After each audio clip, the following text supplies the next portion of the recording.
The courtroom was full that morning. People whispered, papers shuffled, and lawyers walked in with their expensive suits and shiny briefcases. The judge sat high on his bench, waiting for the next case to begin. Then the doors opened. A quiet man stepped inside. He wore old clothes, a plain shirt, and worn-out shoes. He held a folder in his hand. No lawyer walked beside him. No one stood to greet him. He looked like just another poor man fighting for something he had already lost. His name was Marcus Brown. Nobody looked at him twice. The security guard at the door barely checked him. The woman sitting in the front row looked at him and sighed. "Another one," she whispered. Marcus sat down on the bench alone. He didn't look nervous. His face was calm, eyes focused. But there was something about him, something hidden. He watched every person in that room quietly, like he had seen it all before. The clerk called the case. Case 472, Brown versus Hargrove Industries, the A. Opposing lawyer stood up straight, tall and confident. His name was Mr. Carter, one of the most expensive lawyers in the state. He smirked when he saw Marcus. "Your Honor," Mr. Carter said, "the plaintiff has chosen to represent himself. I hope we can move quickly." The judge raised his eyebrow and looked at Marcus. "You are representing yourself, Mr. Brown?" Marcus stood and nodded. "Yes, Your Honor." The judge sighed, clearly unimpressed. "Very well. But you should. No, this court takes procedures seriously. I won't tolerate mistakes." "I understand," Marcus replied calmly. People around the courtroom chuckled quietly. Someone in the back said, "This won't take long." Mr. Carter walked toward the judge's bench. "This case is a waste of time. My client, Hargrove Industries, has done nothing wrong. The man brought no legal team, no witnesses, and no real evidence." But Marcus didn't say a word. He just stood there, holding his folder. The judge leaned forward. "Mr. Brown, would you like to say something before we begin?" Marcus opened his folder slowly. Inside were only a few papers. He looked at the first page, then raised his eyes. "Only have a few things to show today," he said. "But they will be enough." Mr. Carter laughed. "Enough? With that? This man clearly doesn't understand how court works." The judge didn't laugh, but he didn't defend Marcus either. It was clear. No one in that courtroom respected him. Not the judge, not the lawyer, not even the people watching. But Marcus wasn't here for their respect. He was here for something. Bigger flashback. 1 week ago, Marcus sat in a small apartment with photos and files spread across his table. He had no help, no office, no team. But his mind worked like a machine. For the last 6 months, he had been preparing for this moment. He knew the system would be against him. He knew they wouldn't take him seriously. That was part of the plan. Because once people let their guard down, they stop hiding their lies. Back in court. The first hour passed. Mr. Carter spoke about contracts, business records, and tried to confuse Marcus with fast legal terms. He used big words and long sentences. Everyone thought Marcus wouldn't understand. But Marcus stood calmly. When his turn came, he asked simple questions. Short, direct, smart. The courtroom became quiet. Even the judge looked surprised. "How do you know that clause?" Mr. Carter asked, suddenly tense. "I read," Marcus replied with a slight smile. After a small break, Marcus walked past a group of people in the hallway. One man laughed behind him. "Poor guy's just trying his luck." Marcus didn't turn around. He just whispered to himself, "Let them laugh now. They won't be laughing for long." Inside his folder was a paper that no one expected. A letter with a signature that could shake the entire courtroom. He hadn't shown it yet. Not today. He was waiting for the right moment. Because once he did, everything would change. The court. Session continued after a short break. Marcus sat quietly at his table. No papers were scattered, no laptop open, just that one small folder. People still whispered around him, some curious, most still laughing quietly. Mr. Carter returned with a wide smile. He looked at Marcus and said in a loud voice, "You should have brought a lawyer, Mr. Brown. This game is too big for you." Marcus didn't reply. He only looked at the judge, ready for whatever came next. The judge called both parties to begin arguments. Mr. Carter stood up, confident as ever. "Your Honor, we have already provided all documents proving my client did nothing." "Wrong. The plaintiff, this man, has no case. He's wasting the court's time." He turned to Marcus. "Are you even aware of the contract you signed, Mr. Brown? Do you know what arbitration means?" The people in the courtroom chuckled again. Some even whispered, "Poor man doesn't even know the law." Marcus stood up slowly. "I know what I signed," he said softly, "and I know what your client changed after I signed it." The room fell quiet for a moment. Mr. Carter frowned. "Excuse me?" Marcus didn't back down. "You heard me. Your client altered the document after my signature. You thought I wouldn't find out." The judge raised an eyebrow. "That's a serious accusation, Mr. Brown. Do you have proof?" "Not yet," Marcus replied calmly. "But I will." Mr. Carter shook his head and laughed. "Your Honor, this is exactly why we don't allow amateurs to play lawyer. He's making wild claims without any knowledge of court rules." Then he added loudly, "Maybe he learned law from watching TV." Some people laughed again. Even the judge gave a tired smile, as if he had already made up his mind. But Marcus didn't react. He just stared straight ahead, completely still. Inside, he was remembering everything. He remembered the night he found the proof. He remembered how hard it was to connect the dots without help. He remembered a time when he wasn't silent, when he used to stand in rooms like this, wearing a suit, speaking with power. But not today. Today, he chose to be the man no one respected. Flashback. 2 years ago. Marcus had once been a respected legal advisor. He worked for a private firm, helping lawyers prepare their cases. He was known for his sharp mind, quiet confidence, and deep knowledge of the law. But one day, he walked away. He never told anyone why. People said he had a breakdown. Others said he couldn't handle the pressure. Only Marcus knew the truth, and that truth had brought him back here, to this courtroom, back in the present. Carter continued his attack. He mocked Marcus's words. He pointed out every small mistake.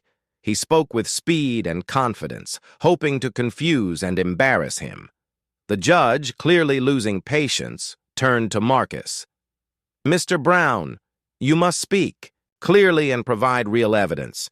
This court does not accept stories or guesses." Marcus nodded. "Understood, Your Honor." Then he opened his folder again. He placed one document on the table. It was an old email, faded and printed from a cheap printer. "Your Honor," Marcus said, "this email shows a date and time, just 1 day after my original signature. Look at the changes. The numbers are different. The terms are different." The judge leaned forward. He took the paper and read it. His eyes narrowed slightly. Mr. Carter's smile faded. "That email proves nothing," Carter said quickly. "Anyone could fake that." Marcus didn't argue. He only said, "That's why I have more." He didn't show it yet. He wasn't ready. Not today. As the judge called the end of the day's session, people stood to leave. Some looked at Marcus, with confusion now, not laughter, not respect either, but curiosity. Who was this man? And how did he know so much? Mr. Carter packed up his papers angrily. He passed by Marcus and muttered, "Next time, bring a real lawyer." Marcus replied, in a low voice, "You'll wish I hadn't." That night, Marcus walked home under the streetlights. He carried his folder close to his chest. There was still so much to reveal, but he knew the moment was coming, and when it did, the whole court would remember the name Marcus Brown. The courtroom was quieter the next day. People still came in expecting an easy win for Mr. Carter, but something had changed. They didn't laugh when Marcus entered this time. They watched him, some with curiosity, some with doubt, but they watched. Marcus wore the same simple clothes. His folder was still thin, yet his calm eyes and steady steps told a different story. Now, like he was walking into a game he already knew how to win. Mr. Carter was waiting, sitting with a fake smile on his face. He greeted Marcus with a nod, but his eyes were cold. This time, Marcus nodded back. The judge entered the courtroom, and everyone stood. As soon as the session began, the judge looked directly at Marcus. "Mr. Brown," he said, "do you have more evidence to support your claim?" Marcus stood. "Yes, Your Honor. Today, I'll begin showing it." He walked to the stand and handed the judge a second document. It was a printed copy of a conversation, an internal company message between two employees of Hargrove Industries. The message showed someone had spoken about changing the agreement after Marcus had already signed. Mr. Carter jumped up. "Objection, Your Honor. This document is not verified." The judge raised a hand. "Let me see it first." He read in silence. The courtroom waited. After a few moments, the judge looked up. "Where did you get this, Mr. Brown?" Marcus replied calmly. "From a former employee. She sent it to me after she left the company." "Do you have her contact information?" "I do, and she's willing to testify." Mr. Carter's voice was louder now. "Your Honor, this is all a trick. We don't know if this employee even exists. He's stalling." Marcus didn't argue. He let Carter speak. When the room went quiet, Marcus spoke just one sentence. "She'll be here tomorrow." Flashback. 1 month ago. Marcus sat in a coffee shop across from a young woman named Tamara. She looked nervous, her hands shaking as she sipped her drink. "I could get in trouble," she whispered. The next morning, the courtroom was full again, but this time, the energy had changed. People weren't there to laugh anymore. They were waiting for something. Everyone had heard about the quiet man who brought surprising evidence and made the confident lawyer nervous. They wanted to see what would happen next. Marcus entered the courtroom, calm as always. His folder looked the same, thin, plain, and old. But now everyone knew not to underestimate it. Mr. Carter was already there. He looked tense, with dark circles under his eyes and more papers than before. His usual confidence was gone. The judge entered, and the courtroom rose. "Good morning," the judge said. "Mr. Brown, are you ready to call your witness?" "Yes, Your Honor," Marcus replied. He turned toward the doors. A young woman walked in, quiet, careful, but strong. Tamara. She wore simple clothes just like Marcus and carried a small bag. In her hand, her steps were slow, but her eyes were sharp. People watched her closely. "Please take the stand," the judge said. Tamara raised her right hand and took the oath. Mr. Carter shifted in his seat. Marcus walked to the front. "Tamara," he said gently, "how long did you work for Hargrove Industries?" 3 years, she answered. "And what was your job?" "I worked in the legal department. I prepared contracts, sent emails, and sometimes made changes under my supervisor's orders." "Did you ever see a contract changed after someone had signed it?" She nodded slowly. "Yes, more than once." The room was completely silent. Marcus continued. "Do you remember the contract I signed?" Tamara looked at him and said, "Yes, you signed it. But the next day I was told to change a few terms. I asked if the client was informed, and I was told not to worry about it." Marcus paused. "And who gave you that order?" Tamara looked down. Then she said, "Mr. Carter." Gasps filled the courtroom. Mr. Carter jumped up. "Your Honor, this is a lie. This woman was fired. She's holding a grudge." Marcus turned to Tamara again. "Were you fired, Tamara?" She nodded. "Yes, after I started asking too many questions." The judge looked serious now. He leaned forward. "Ms. Tamara, did you bring any proof of what you're saying?" "Yes, Your Honor," she replied. She opened her small bag and pulled out a flash drive. This has copies of messages, emails, and changes made to several contracts, including Mr. Brown's. I saved them before I left. Mr. Carter shouted, "This is illegal! Those files belong to the company!" But the judge raised his hand. "Sit down, Mr. Carter. We'll decide that later." He turned to the bailiff. "Please, check the contents of the flash drive." The court paused while the files were checked. The screen behind the judge lit up. Emails began to appear, clear messages, clear dates, clear names, including Mr. Carter's. Whispers in the room. The audience began to murmur. Some were shocked. Others nodded like they had expected this. Mr. Carter sat frozen in his chair. Even the judge looked troubled now. Marcus stood quietly, not smiling, not proud, just still, like he had seen this moment in his mind many times before. Tamara finished her testimony and stepped down. She looked at Marcus once before leaving. He nodded gently. It was a thank you without words. The judge's voice was cold. "Now, this case just took a very serious turn," the judge said. He looked directly at Mr. Carter. "If this evidence is real, and it appears to be, you and your client could face criminal charges." Mr. Carter tried to speak but couldn't find the words. Marcus sat down again, his hands calm on the table. The courtroom was silent for a long time. Then the judge spoke again. "Mr. Brown, may I ask you something?" "Yes, Your Honor." "You seem to understand legal work very well. You've handled yourself like a trained professional. Tell me, have we met before?" Marcus looked straight into the judge's eyes.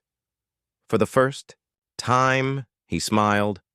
"Not yet, Your Honor," he said, "but I think you're starting to remember."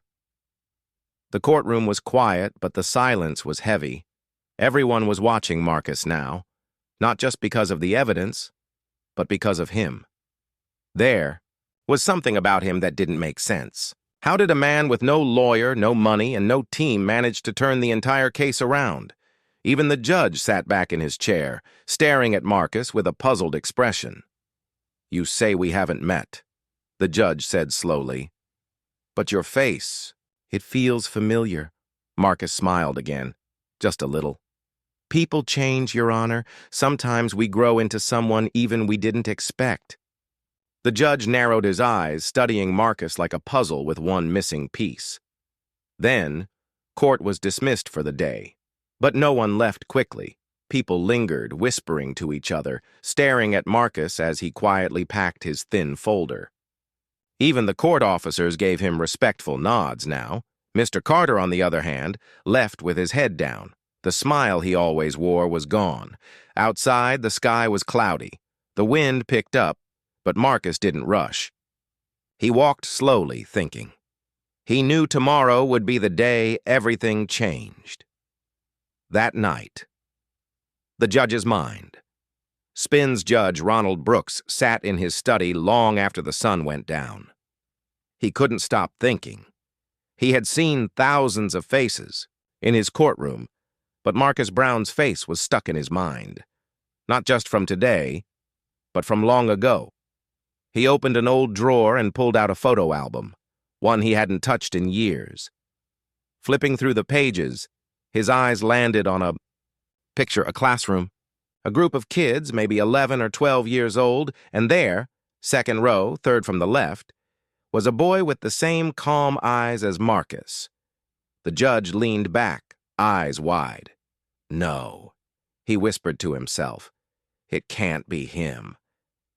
Flashback. Years. Ago back then, his name was Ronnie, and the quiet kid who always sat by the window was Marcus. Marcus was smart, always reading, always asking deep questions that even the teacher couldn't answer. But he was poor. His shoes were always worn. His clothes never fit right. Some kids laughed at him. Some ignored him. Not Ronnie. He liked Marcus. They did a project together once. Marcus carried the team. Ronnie never forgot that. But one day, Marcus stopped coming to school, just disappeared. People said his family had been evicted. that they had to leave in the middle of the night. No one saw him again until now. Back to present day, the next morning the courtroom was packed. People had heard that something big was coming. Marcus stood as calm as ever. He held nothing but his folder. No computer, no assistant, no fancy suit. Mr. Carter entered looking broken. His client didn't even show up. It seemed everyone had started to doubt him. And the judge? He looked at Marcus differently now, not just as a man in a courtroom, but as someone he had once known. Mr. Brown, the judge said, his voice low. Can I ask, did you attend Riverside Middle School? Marcus looked up slowly. I did, he said softly. The judge nodded once. I thought so. Marcus didn't speak. He didn't need to. I remember. You now, the judge said. You were the smartest kid in our class. You asked more questions than the teacher. The courtroom was stunned. Whispers filled the room. They were childhood classmates? Marcus let the silence build, then finally said, I left that school because we were forced out of our home. My mom couldn't afford rent anymore. After that, life got harder. The judge blinked slowly, remembering. I'm sorry, he said quietly. You don't have to be, Marcus replied. I'm not here for sympathy. I'm here for justice. Gasps in the room. Marcus then reached into his folder and pulled out a single sheet. I wasn't just another client, Your Honor. Before this, I worked behind the scenes. Legal research, brief writing. I helped prepare many cases, just never from the front seat. He handed the paper to the judge. It was a list of law firms, ones Marcus had worked for under contract, firms that didn't care about degrees, only skill. And every name had a contact. The judge read it, then looked up at Marcus with something new in his eyes. Respect. End of the day, as court was dismissed, no one left their seat. They watched Marcus again, not as a victim, not as a poor man, but as someone powerful. The judge stood. Before leaving, he said just one thing. I'm glad you came back, Marcus. Marcus nodded. Tomorrow, he would make his final argument, and after that, the courtroom would never forget his name. The next morning, the courtroom was filled even. Earlier than usual, people stood outside hoping to get in. Reporters were waiting. Word had spread about the quiet man who was now the center of a courtroom storm. Everyone wanted to know the truth about Marcus Brown. Inside, the judge took his seat. His face looked different now, calmer but serious. He wasn't just a judge. Today, he was a man watching something important unfold. Mr. Carter sat nervously at his table, shuffling papers that no longer helped him. Then Marcus stood. He stepped forward slowly. No notes, no lawyer, just his voice. The final words begin. Your Honor, Marcus began, looking directly at the judge. Before I tell you what I came here for, I want to tell you who I am. The courtroom went completely still. Marcus turned to the people in the room. My name is Marcus Elijah Brown. I was born and raised 3 blocks from this courthouse. My mother worked 2 jobs just to keep food on the table. My father left when I was young. Life wasn't easy, but we survived. He paused, letting his words settle in the room. I always loved learning. I read books no one gave me. I studied law from old library shelves. I dreamed of becoming a lawyer, maybe even a judge. Some people in the crowd nodded, quietly moved. But one day, Marcus said, our landlord kicked us out without warning. No paperwork, no help. No one came to defend us, not even the law. He turned and looked at Mr. Carter. I remember the man who signed the papers. It was your client. Years later, I found the records. He broke the law that day, but he was protected by lawyers like you. Mr. Carter looked